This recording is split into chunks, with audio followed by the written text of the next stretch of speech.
Okay, now we have Professor RoyThurik from Rotterdam in Holland, and he will talking about publishing articles in academic journals, how he researches, writes, and publishes. Okay, Professor Thurik, thank you very much for your participation.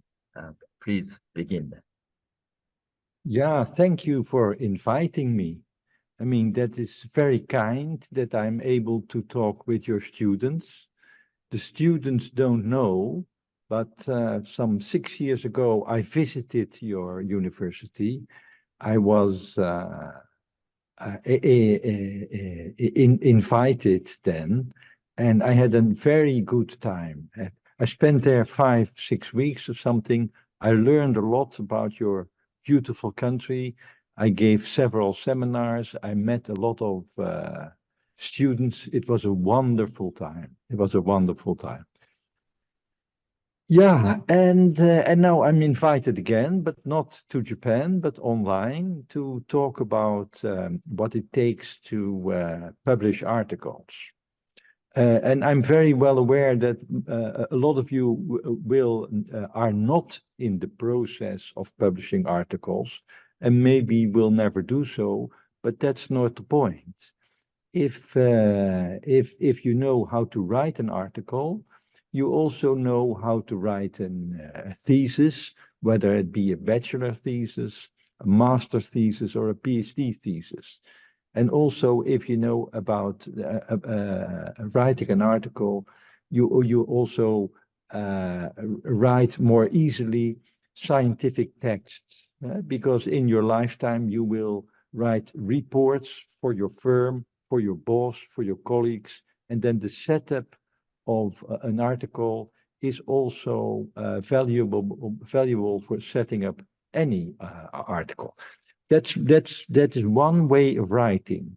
There's two other ways of writing too. There is the writing of a novel, a book, a short story, let's say fiction, and that's an entirely different art and an entirely different way of writing. I'm not going to talk about it. And the third way of writing is writing for newspapers. That is again totally different. I will talk about what it takes to write a scientific article. And after this talk, I have a lot of slides, an immense amount of slides.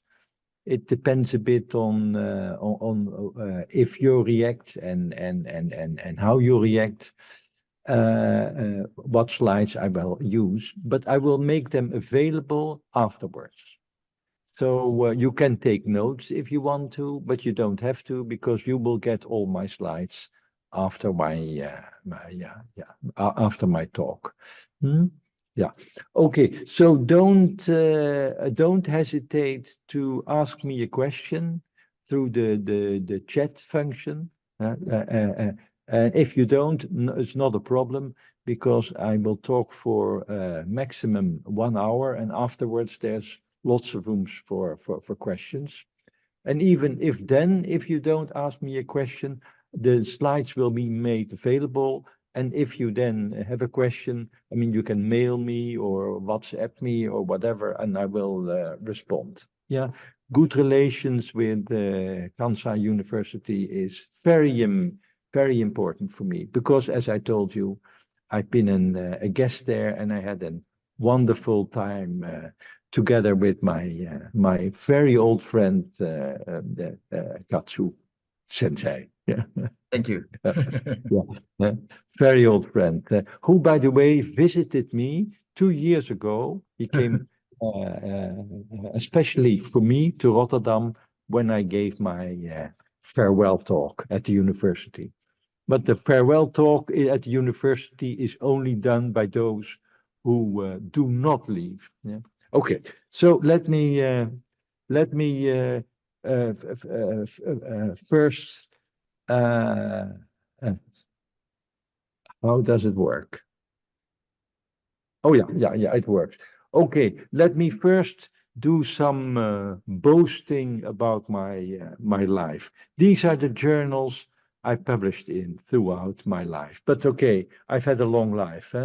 I started publishing 35 years ago, and I always did so in groups, never alone. So in between, I published in many different journals, in many different fields, in economics, in management, in entrepreneurship, in labor, in regional, in psychology, in epidemiology, psychiatry, genetics. I did a lot. I did a lot. Operations research. I did a lot. I did a lot. But that is less impressive than you would think, because I have a language, and my language is data and statistics. And data and statistics are everywhere, irrespective of the field. And if you know, if you're not afraid of data, if you're not afraid of computing certain statistics, then basically, if you operate in a group, you can have a contribution in many different fields. I even wrote a paper together with my daughter, yeah, in gynecology. Well, that is something different from my own field, entrepreneurship. Yeah. Next to all this, the papers I wrote, I think some 400 or something, I also do a lot of editorial work. And editorial work, that is work which you do for journals. As you know, we all have our dreams, we do our analyses, we do our investigations, we do our research, and then we write a report, and then we send it to a journal in the hope that they will publish it. Okay, but seldom or never will a text be published immediately. There is a refereeing process, so colleagues make a judgment whether the text is okay, yes or no. They're called referees, and then the editor of the journal, he or she then decides about the text and the judgment of the referees. I did a lot of work in my life. I think I've been involved in some 1,000 papers of others, not of myself, to see whether they would make any contribution to any given journal. I did a lot, and these journals are the journals I worked most with. You learn a lot by writing text yourself, of course, yeah, but you also learn a lot by reading the contributions of others. And these two things together made your university invite me for this talk. Yeah. Okay. Yeah. As I said, I like to work with data. I like to work with statistics, and I did so in many different fields. But I also have weak spots, of course. And let me now, after this boasting, after these glamorous two slides, let me then emphasize what my weak spots are. My weak spot is qualitative work. You have two types of analyses. One type is you have a lot of observations, and then you have few qualities, few variables, few properties per observation. Let's say you have data of 1,000 firms, and per firms you have, let's say, 10 variables. What's the size of the firm? What's the market? How long has it been in business, etc. That's one way of analyzing. The other way of analyzing is you have only few observations. Let's say you have 2 or 3 or 10 firms, but of these firms you have an immense amount of information, immense amount of data. With the first you can do quantitative work, and with the second you can do qualitative work. And that's a different approach. The one is not better than the other, yeah. But my specialization is quantitative works. A lot of firms or agents or persons or countries or whatever, and then per unit of observation you have a limited amount of properties, variables, phenomena, whatever you call it. The best research is often a combination of the two. Yeah. So the research I admire most starts with qualitative work. Let's say you have information of 2 or 3 firms, and you go to the firms, you interview the people, and you ask them what their problems are. Given that you know it, then you do the same, but then for a large amount of firms. Then you can do your statistics, then you have some results, and then given the results, you have an image of the average firm. Yeah? But then again, not every firm is the average firms, then you have outliers. And then you study the outliers one by one, which then again is some sort of qualitative work. So the best research for me, again, is you start with qualitative, then you do quantitative, and then you have new questions which are based on further qualitative work. This is how I started my career a long time ago, but it's very seldom I do this. But this is very the best way to do it. Another weak spot of mine is pure theory development. Yeah. So using no data, but just, I mean, your brain or mathematics or biology, or one of the real sciences to develop a theory about, let's say, we were talking about firms. How long do firms survive? Or why do firms grow? Yeah. So pure theory development is not what I fancy. I use theories to create my models, and my models, I use them again for statistics. That is, so what I usually do, I use existing theory, convert it into a mathematical model, and then do the statistical calculations given data. Another weak spot of mine is finance. I mean, I've been a professor of, I still am, a professor of entrepreneurship for years and years. And modern forms of finance or modern forms of entrepreneurship are practically the same. I mean, there's all kinds of auctionings. There's the world of the bitcoins. There's crowdfunding. That is the overlap between finance and entrepreneurship. I've done very little work in this area. Another weak point of mine is compromising with integrity. I was raised at the Econometrics Institute at the Erasmus School of Economics in Rotterdam.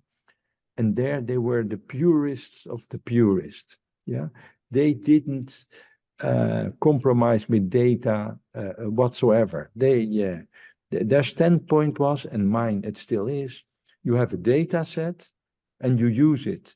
And then you don't allow yourself to say, oh, I have an observation I don't like, I throw it away. Or I have a variable I don't like, I don't use it. You can do so, but you need to have a very good reason to do so and to report it. Yeah, that is then data integrity. And also one of my weak points is not being aware of societal relevance. Yeah. Next to my job at university for, let's say, 4 days a week throughout my entire career, I also worked for a commercial research firm, and this firm worked for ministries or big firms or associations of firms. And there was also always the question, why do I do the research? And then for scientists, the answer can be, I do the research because it hasn't been done before. Okay, maybe important, but my starting point is always, does society, does a job, do consumers, does any economic agent has a certain interest in a question. So societal relevance is very important for me. And then another weak point is, yeah, if you have a long career, you develop convictions. And I developed a few, and one is studies based on one data set are a bit sensitive to the specific properties of the data set. So I fancy doing research on not one, but two or even more data sets. That's very important for me.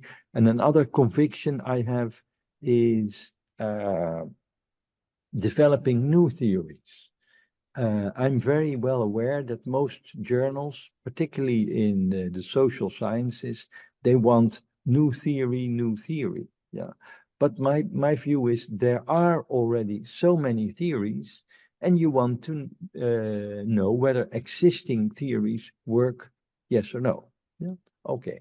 And so before throwing at the world yet another theory, first you should test existing theories. So one of my convictions is not to be too quick to develop new theories, but try to test existing ones.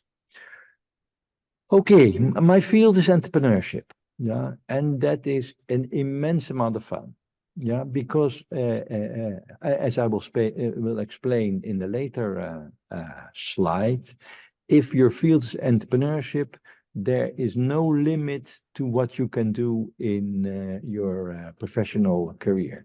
But let me talk about this later.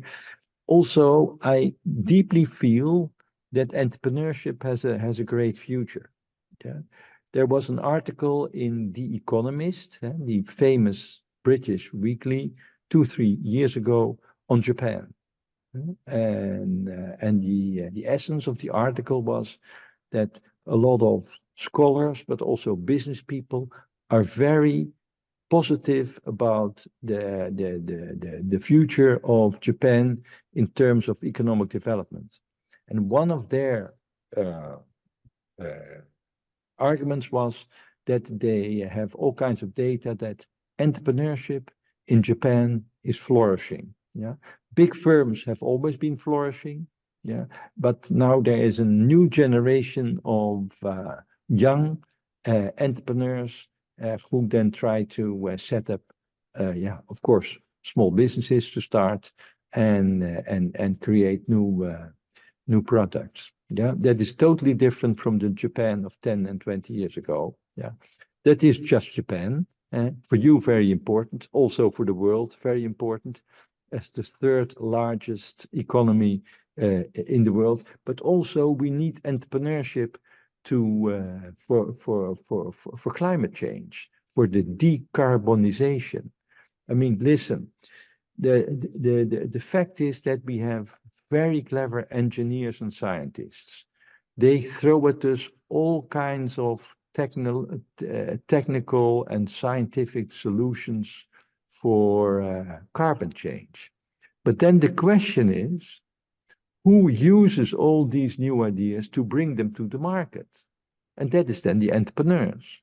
So there will be a future generation of entrepreneurs understanding these very clever, ingenious forms of technology on the one hand, and on the other hand, they are concerned about the speed of decarbonization. They are concerned about whether climate change or evolves quick enough.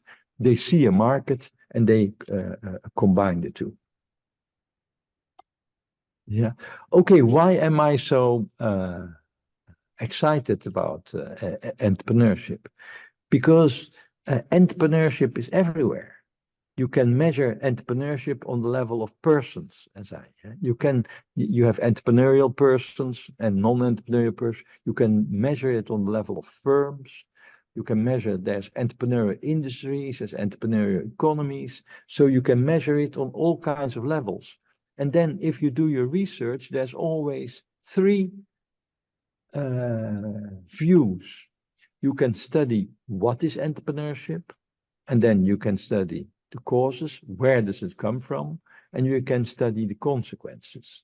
And so you can ask the question, what is an entrepreneurial person? Okay, there's many answers. I'm not going into the details. You can also ask, Why is someone entrepreneurial? Is it education? Is it the genes? Is it his friends? Is it his gender?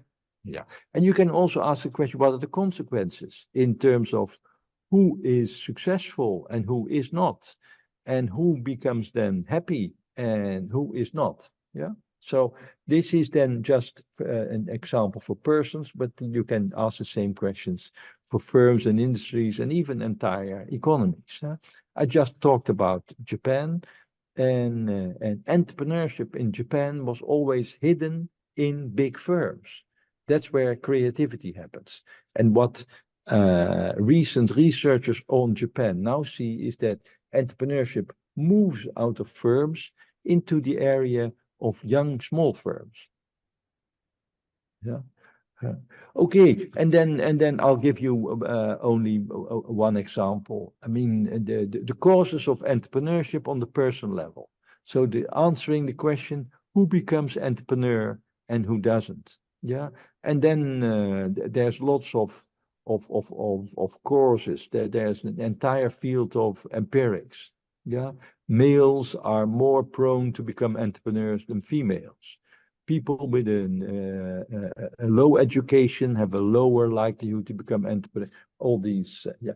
And then you have the jack of all trades theory. So if you're a specialist, you better work for someone.